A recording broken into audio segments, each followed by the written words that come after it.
You know that feeling when you watch a YouTube video and hear that one throwaway line or offhanded joke that makes your imagination explode with possibilities? But speaking of Mason, Yes. I've mentioned before, who is the watcher talking to? Who's he talking to? Great And people have question. been like, he's talking to the audience or whatever. But I'll say this, Mason. Uh-oh. He says, in your universe, the Avengers stole the cradle and used it to create the hero Vision, right? So that's the main MCU. Yeah, I don't live in that universe. No?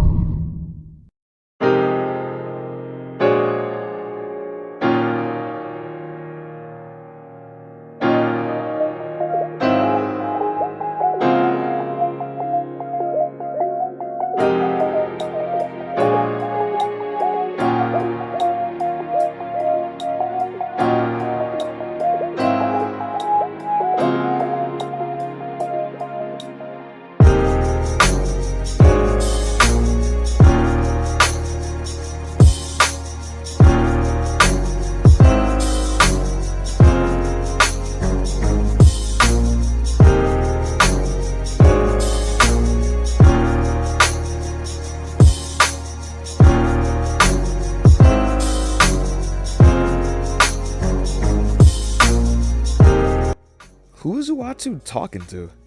It's a fairly simple and meaningless question to most people you'd ask. He's talking to us like in the comics, or it doesn't matter who he's talking to, or common takes, but when looking deeper, is it actually that simple? The short answer is no. The long answer is complicated, and I don't come up with just one conclusion, so keep watching, I guess. To make figuring this out a little easier, I decided to break it into two main segments, who it can't be and who it could be. There are multiple examples of each, so let's get underway before I put off writing the script for any longer.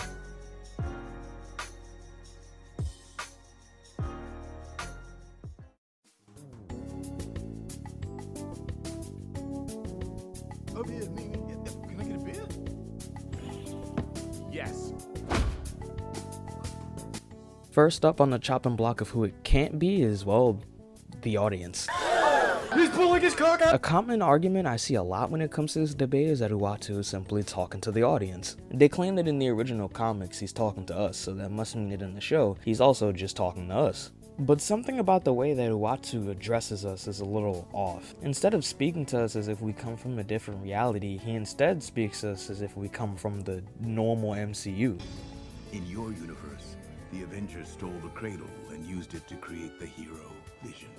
This has to mean that whoever he's talking to comes from a universe where these events actually happened, thereby ruling out both us and anybody that does not originate from the MCU.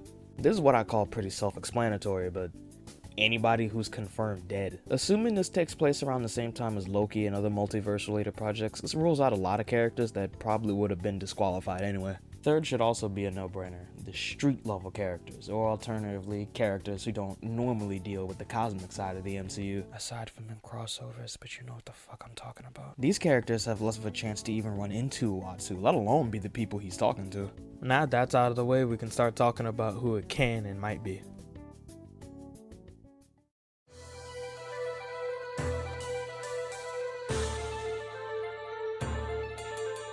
First up is Tommy and Billy Maximoff from Overused Mephisto joke. At the end of the show, Westview is released, and Tommy and Billy are seemingly erased from existence. We learn from the after credits that this isn't actually the case, but we still aren't 100% sure where they are exactly. Its vagueness can very easily lead to the possibility of them ending up somewhere that's outside of space and time. And maybe that somewhere happens to be an easy place for them to stumble into the Watcher.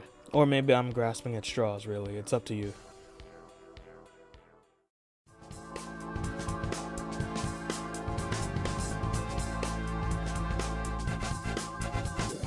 Nathaniel Richards is, in my opinion, the most plausible option that you could have here. Now, with a huge expectation I can't live up to set, you might be wondering who this even is, or what relation to the Marvel Universe he even has. Starting with the latter question first, Nathaniel Richards is the time-traveling successor to Reed Richards. At least in the comics, he's a successor to Reed Richards. We don't know about the MCU yet. After unlocking the secret to time travel, he uses it to try to take over the world on various occasions. He goes by many names, but the most infamous one is Kang the Conqueror. When it comes to his MCU self, we can assume that it's mostly the same. The difference being that this version of Nathaniel Richards sectioned off his timeline from everything else. So it's my theory that Once Nathaniel Richards unlocked the secrets to time travel and parallel dimensions, he simply unlocked a state where he was able to naturally perceive Uato, just like Ultron and many other entities have done in the past. The part that takes the hardest stretch, besides like the whole video, is why the Watcher would be showing him any of this in the first place. There's no real reason for him to go showing off the timelines and universes unless this is just something he does on a regular basis. It might hold more weight than we think. Sometimes he does talk like he's done this shit before.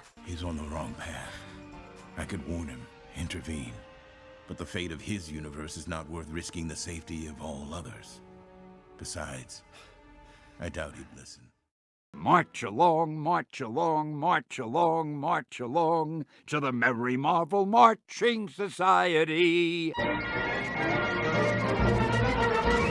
This last one isn't something that I genuinely believe in, it's just something nice that I thought up. Stan Lee needs no introductions, especially not from somebody like me. Even though his involvement's been a bit embellished over the years, he's still built a legacy that's gonna last far into the future. Many looked up to him, including me. That's why I feel like it'd be nice if Uato turned out to be talking to the Watcher informant from Guardians of the Galaxy 2. It's possible, considering from what we've seen, that informant talks to many Watchers and not just one. Could even explain away the moments where Uato does talk to us as if we're audience members. Oh wow, this one's a lot more plausible than I thought it was at first.